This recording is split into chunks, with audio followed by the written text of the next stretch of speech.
Hey everybody, welcome to Kingdom of Honor. I'm your Kingdom of Honor does pop culture, I should say. I'm your host, Sandman Shane Sabunia, along with my good buddy, the Honorable Jeff. Hello.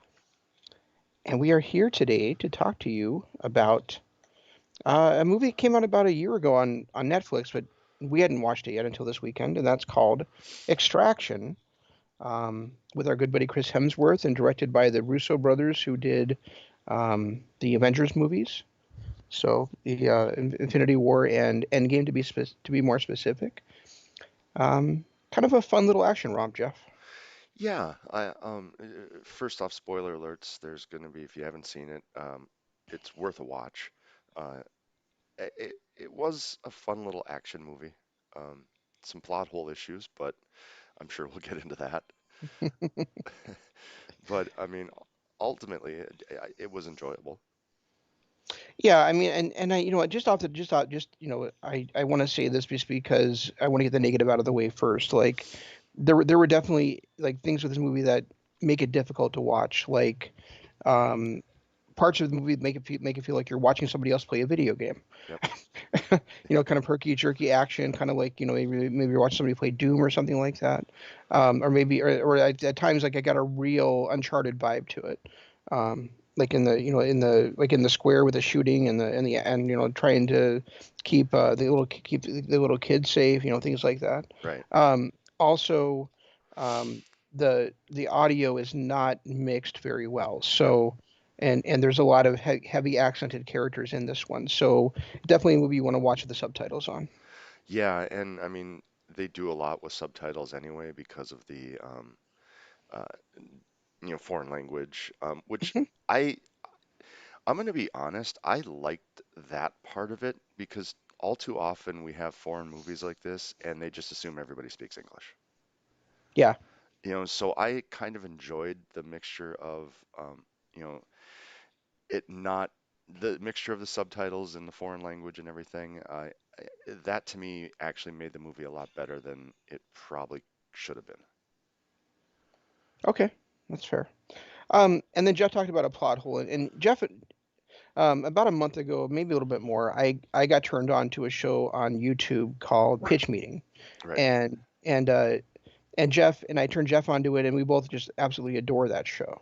And I don't, I'm not really a big plot hole guy in movies. Like, I don't usually look at a movie and go, wait, why are they doing it this way?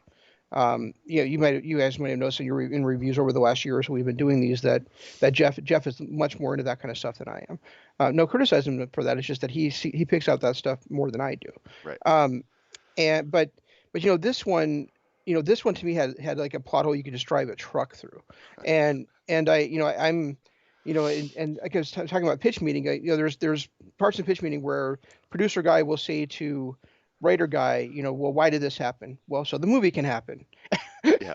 Or like, well, why didn't he do things this way? I don't know. And that's Okay exactly like I then. thought about Fair watching this enough. is like the only reason for one character to do what he did is for the movie to happen. Yeah. Yeah. And as speaking specifically of Jusa Rov, he was threatened by his boss, the kingpin of a kingpin that was in jail of crime in like the East Asian area of the world. That if his kidnapped son wasn't rescued by Jusa in some way, that he would kill Jusa's family. Right. Jusa is talking to his wife that night about it, and he's like, we don't have the money to pay the ransom, but there's this guy I can hire that can get him out. And all well and good, right? Except for Except the fact he for, doesn't have the money to do that either. well, I'm not sure if he didn't. He at least had some of the money to do it with, and I don't necessarily know that he didn't have the money to do that with because later on in the movie we find out that because later in the movie he calls his wife and says, you know, get the money together and get ready to run, you know. Right. Um, and so instead of like bringing his own team, and I'm sorry, I should backtrack. He's actually the head of security for this crime boss. So instead of using, his own team and going to get the guy, he instead hires this other guy to go and get the kid, and then proceeds to go to the same area anyway and kill the other guy's whole team Right. and try to bring back the kid on his own. Um, and we find out at this point that Jusa has special forces experience, exactly like um, Tyler Rake, who's the guy that he hires and is played by Chris Hemsworth character to Right. do it. So it's like if you had these physical and mental resources and the ability to get there on your own, and you have your own team of security, then why didn't you go get the kid yourself? Or if you have these special forces training and you have the money set aside and are able to run with your family, why didn't you do that? Yeah. So I mean, yeah, that was a huge, huge, huge issue, and it was one that I really couldn't get past. me too. The And that's other, I the kind of just had to put it out of my mind and just kind of enjoy what else is going on the screen. So the other one that kind of got to me is, yeah, he goes and what, Arlo? I know, Arlo. Just it's not working today, okay? Um, the other one that kind of got to me was, here he goes and he's gonna rescue the kid himself. And the kid, that's he works for his father and whatever. And here's this guy who's just this strange guy, shows up, takes him out of, but because he gave him a bottle of water and a Rice Krispie treat, he's going to just trust the guy for the rest of the movie. It was, I spent the whole movie going, you don't know this guy. The guy you do know is trying to rescue you. mhm. And you're going to trust this guy with your life who you just met, but because he gave you a Rice Krispie treat, he's all good. It was that was one of those little instance things that it just took me a while to get past it because it just didn't make sense to me. Yeah, and one thing, and another thing about the movie, and I do understand why Tyler did the things that he did. Right.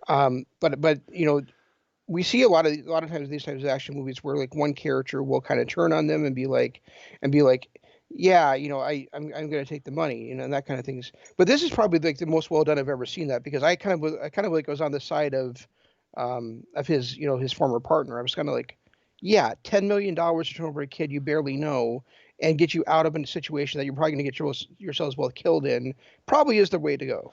Yeah, but they established that he was on a suicide mission anyway. He was on a suicide mission. And also, he was kind of seeing in I can't think of the kid's name right now, but he was kind of seeing in the kid he was rescuing His own, part his own son who had died from um leukemia or not leukemia. Yeah, it was a form of leukemia, right? lymphony, Lymphoma. yeah. Yeah, yeah. So cancer. But yeah, there was just, I mean, he was on a suicide mission. So, but you're right. I mean, take the money.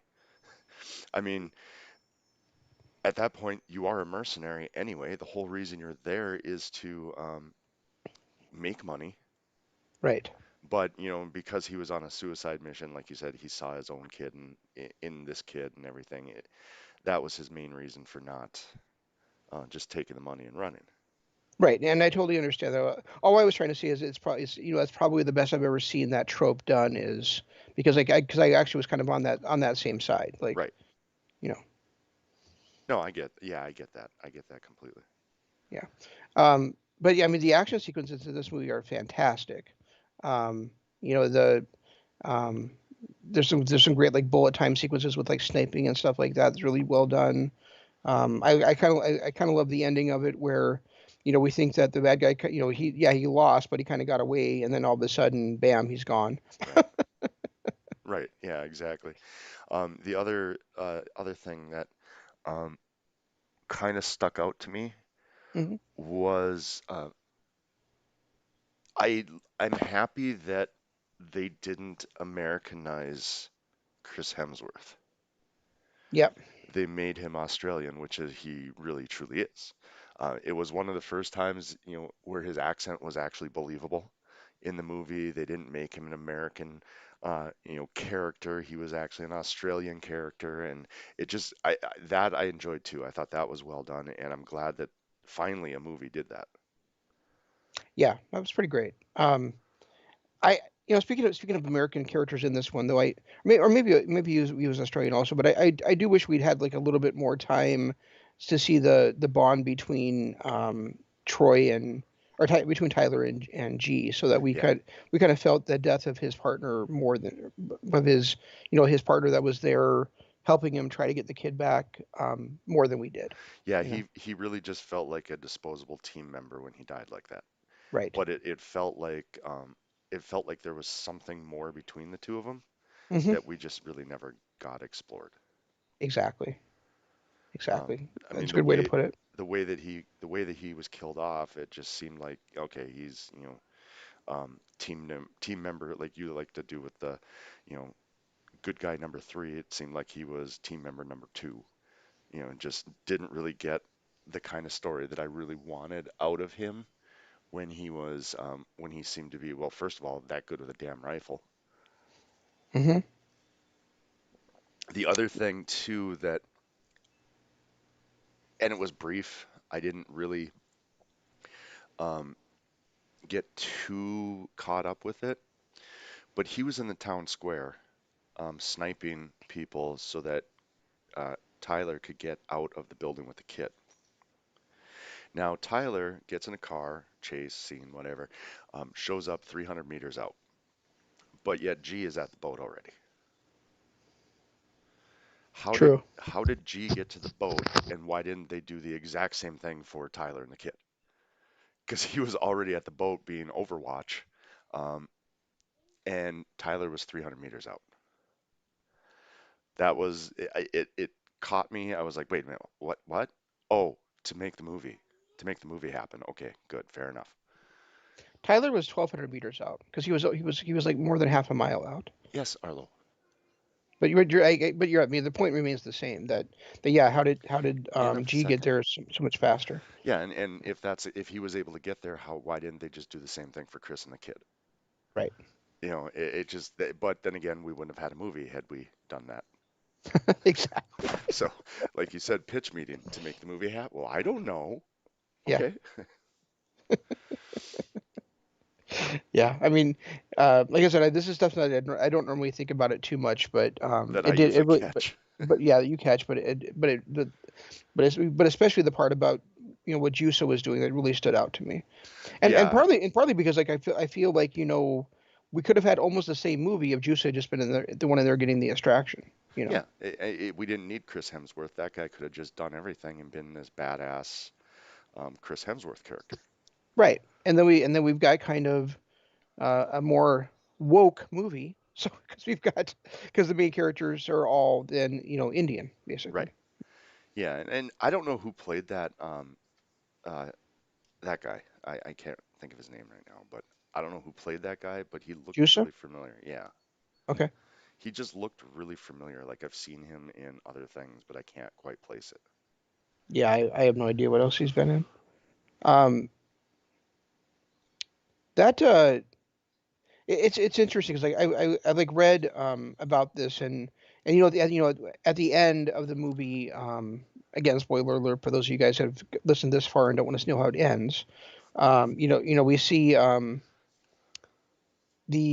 we see Tyler get shot in the back of the neck by that kid that cut his own finger off Right. um, and um, and then he falls off of a bridge into the ocean, basically, or a big lake, whatever, a river, whatever it was. And then at the end of the movie, when the kid is swimming in his pool, the kid that Tyler rescued, we see he pops up out of the water, and guy is sitting there in jacket and sunglasses and a cap, and it's Tyler, most likely, right? Yeah, that's what we're And supposed to assume. yeah, and I looked it up, and they are making an extraction too with the same characters that were surviving apparently, um, but also they're planning Netflix is planning on doing some kind of a shared universe, um, like an extended universe out of this movie too. So I, I, I, I I mean, kind of a one and done. I well, it's think not going to be. There's going to be a sequel. I know, but So I'm just saying it's kind of a one and done movie because the main character, who we don't know is a main character, he's kind of a bad guy because he's, taking the kid for money hmm and then not going to return the kid if he doesn't get his money, is, the way that they kind of played it in the beginning. hmm It was almost like, okay, he's the bad guy.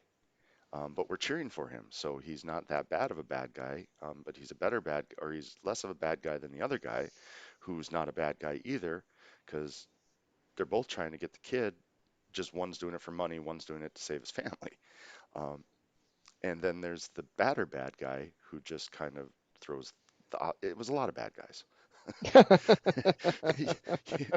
I mean, ultimately, because if you look at the whole thing, he's a mercenary. Hmm. He goes in, he's going to rescue the kid for money. When he doesn't get his money, they're like, a kid will be floating at the bottom of the river, type of stuff. And it's like, uh, what? You're supposed to be the good. You're supposed to be who I'm cheering for. And then, I mean, he does kind of redeem himself, like you said. He saw his own kid in Ovi, and he tried to, uh, um, rescue the kid because it was the right thing to do at the end of the movie. Right. Um, Yeah. So it's like you said, he redeemed. I mean, yes, that was originally what he was saying, but his actions did not actually lead to that happening. no, yeah, You know, exactly. he was told by his handler, like, this is what you're going to do, and he's like, no, I don't care what you say, I'm not going to kill him, Right, or right. I'm not going to leave him behind. Yeah, So I I, mean, it was a whole, it was a twist. And like you said, I mean, he was in there on a suicide mission, so him dying at the end was kind of, you knew that was going to happen. I just knew that Chris Hemsworth was not walking out of this movie. Um, it was an odd scene at no, the he no end. he no he no he swam out of It was an odd scene at the end where the guy, I mean, because we clearly watched him die on screen. hmm Um, like that whole uh, scene at But the end with, what the movie, Jeff, in movies, if you don't see the body, they're not really dead. we saw the body. It was floating in the lake, in the river. It wasn't floating. Okay, it was sinking in the river. We saw the body. Yeah, but we had also seen earlier in the movie that he was able to sink to the bottom of the bottom and just hold his breath for a long time too. Right, but with a bullet hole through the neck. I'm not disagreeing with you. I'm just saying that, the rule in movies, if you don't see the body, they're not really dead. And I mean, not only the bullet hole through the neck, but he also had the one through the lung earlier. Remember when he was sitting there at the beginning of the movie coughing up blood? Of course, yeah. I like I said, I'm not disagreeing with you. I'm just telling you, that, and yeah, I mean, it did feel like that ending was a little bit tacked on. Yeah. It really did. But and maybe and probably was tacked on just for some kind of feel out. Well, can we do? How's this movie going to do? Is it popular enough we can do more of them? And it sounds like that's what happened. Is that, the movie was super popular when it first came out, and they did greenlight a second one. I mean, had either one of those two, either Hemsworth character or that other special forces guy, had Or either Sajin, one of yeah. those two lived, so that we could do a second movie and make it like a Mission Impossible type thing, I'd be a little more okay with it. But when the two badass special forces guys are the ones that are dying, but they're gonna remake this movie or do a second one, what is the chick that, you know, Nick or whatever her name was, is Yeah. she just she gonna be the only returning character and it's her team? Because I didn't feel like her character was fleshed out enough to warrant a sequel.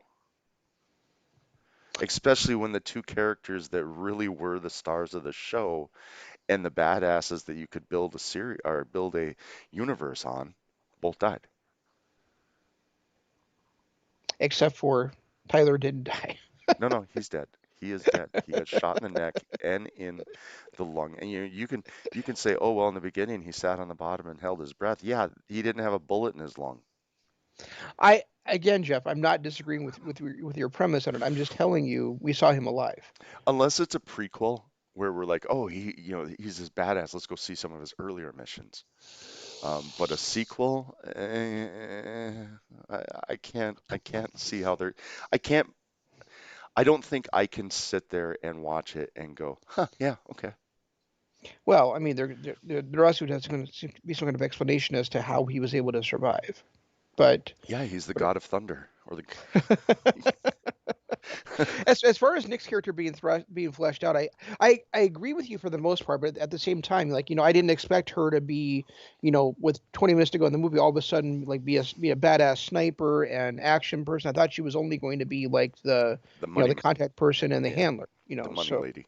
yeah. Um, So we did see her kind of show those chops in a way that we didn't see earlier in the movie. and didn't expect to see at It all. Like I did not expect to see her holding a gun, yeah, I mean that's much definitely less being an definitely a expert twist sniper. And um, the fact that she was an expert sniper was even more intense. Because why do you have G now if she's an expert? Why are you paying somebody else if you can clearly do it yourself?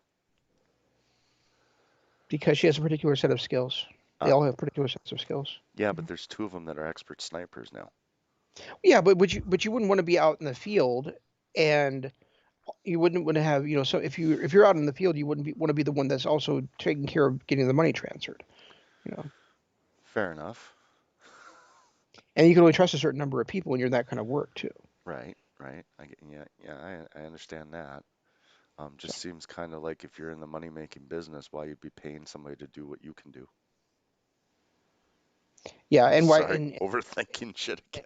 yeah, I know that. Then I think I kind of felt the same way. Like why aren't you getting your money up front? But Yeah, that was another thing too. Is like, okay, did he had to have paid them something up front, and then the rest was going to be on proof of rescue or whatever. right. But there too, you don't actually because so many things can go sideways. Just because you took a video of a guy, of a kid, and you were still would you say 1,200 meters out? So much Yep. can happen in that half mile, as we saw. Hmm.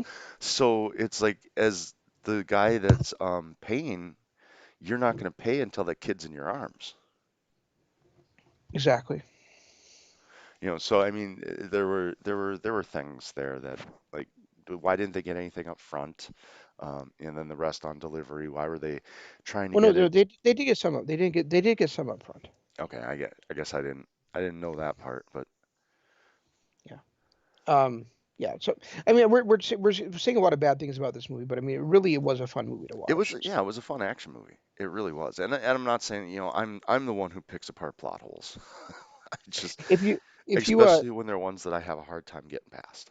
so if you're an action fan who likes something like, for instance, like Arnold Schwarzenegger in Commando, where he's taken on like an entire team of special agents with his own guns, you're gonna enjoy this movie because this is like Chris Hemsworth's character and also Saju Rav, both of them like basically taking on an entire city full of police Yeah, it's by basically themselves. So it's if you're a fan of, say, like 80s Sylvester Stallone action movies and Arnold Schwarzenegger action movies and even Bruce Willis to a point. Um, if you're a fan of those types of movies, you're gonna love this. I thought the action sequences were great. Seeing him be this complete badass is not something we usually get anymore. Now it's usually a team. It's not just one guy who's taking out an entire army. So it was kind of fun to see that style again. That I did enjoy. I did enjoy the movie quite a bit, especially it was a true to form action movie, yep, absolutely. and not a like it was a lot like the Bourne movies. Where he's against impossible odds, but even more impossible than because even Jason Bourne didn't go through an entire army. Correct. This was like you said, Arnold Schwarzenegger in Commando with two guns and a lot of bullets and just running.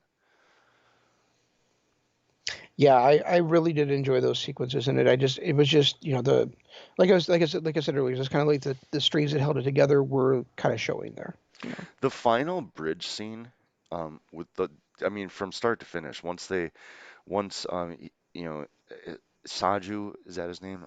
Sorry, Yeah. it's not clicking Yeah. with me, but Yeah. Saju. when he pulled out that gun and shot those three guys, right away at the beginning of that bridge scene, from there to the end was just fantastic. That was a good half hour of the movie, and it was just fantastic to watch. Yeah, I completely agree with you. I really enjoyed the action sequences in this movie, and I really enjoyed the relationship that Tyler and the kid developed too. Yeah, yeah. That was, and the fact that the kid had to shoot Tyler's friend or whatever, that was kind of a little moment. And then Tyler just immediately went and kind of supported the kid. Hmm.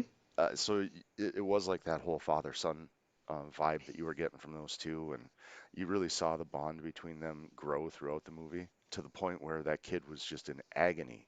Ovi was just in agony when he saw Tyler fall off the bridge. Yep. Yep. He sure was. And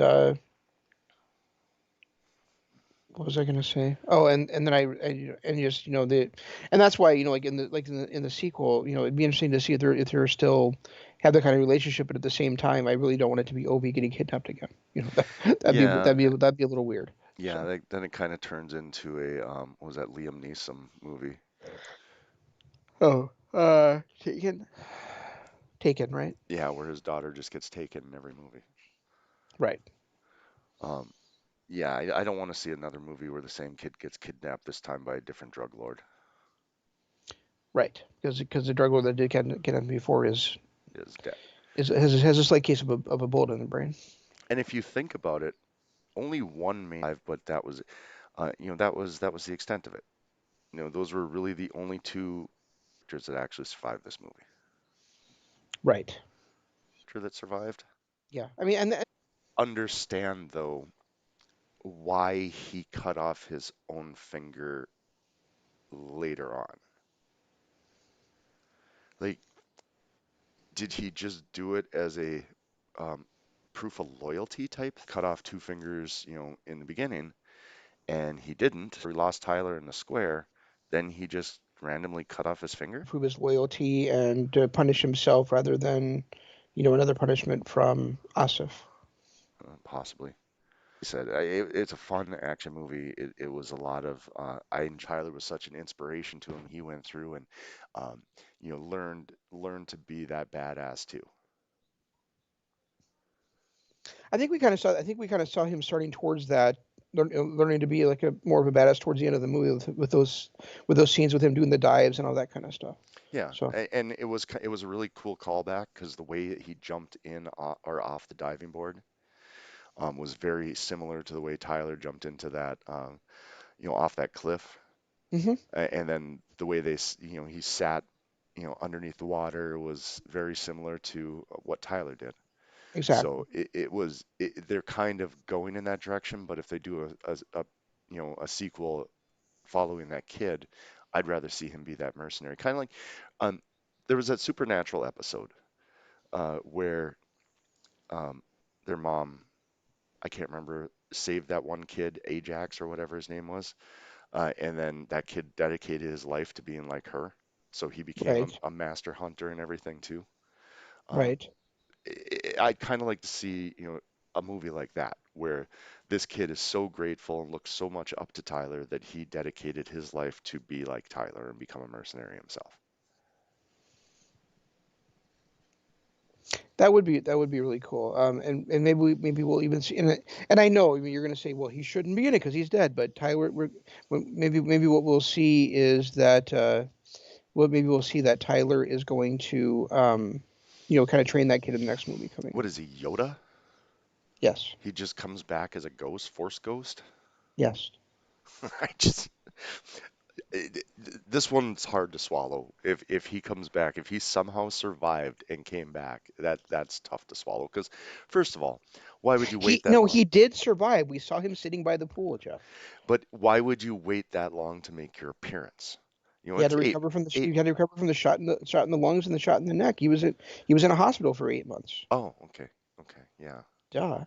yeah. But he would have had to have been in a different hospital because he was still wanted. So Are you fucking kidding me? he would have had to swim um, across the border and get into the hospital in the other place. Did I lose Yeah. you? Oh, No, I'm here. oh, you just yelled, "Are you kidding me?" So I didn't know something. If No, you were I was I, yelling at I, me I or, was looking at the results from the AEW house show, oh, yeah, and I'm not. I was like, really, you're gonna defend the TNT championship on a house show? Okay, makes a lot of sense. Yeah, and it doesn't make sense to me why they would run a untelevised show when we're still in a pandemic and you have limited capacity. But, whatever. They do them. We'll talk about that, I'm sure, here in the next 15, 20 minutes. Yeah, yeah, we So, will. But yeah, I enjoyed. I did. It's a fun action movie. Watch it, and you will enjoy it. If you are into that kind of action movie, and the thing about movies and action movies in general, and we see it with the superhero movies all the time. You just don't even think about a plot. Just just just let it go. Like sometimes it's like being a wrestling fan. Sometimes you just have to suspend disbelief. And Yeah, there's a few scenes like you brought up earlier about this guy is clearly trained in special forces. Why didn't he just go do it himself? Um, the fact that this kid all of a sudden is like trusting uh, Tyler over his the guy that actually does work for his dad that he's known his entire life. Um, just little things like that. You get past that stuff and you're golden. It's a fun popcorn action movie. it is. Yeah, it's not a plot-driven movie. It's an action and character-driven movie, Yep. and yeah. And they So do really well uh, driving those three characters. OV, Tyler, and just whatever the guy's name is. Sachu, Saju. Yeah, they do a really good job of driving those three characters forward throughout the movie. they do absolutely. Um, all right, so that's all we got for this one. We'll be back in about 10 minutes talking to you about Stand and Deliver. Yeah, what are we gonna do next week? Um, Do we have I anything that is I have no coming up? idea. I think because Mortal Kombat comes out on what, the 26th? I'm not sure. That sounds about right, though. All right, well, we'll have to talk about it because right now I don't think we have anything on the docket for next week. So, but No, we don't. guys, we'll be back in like 10 minutes.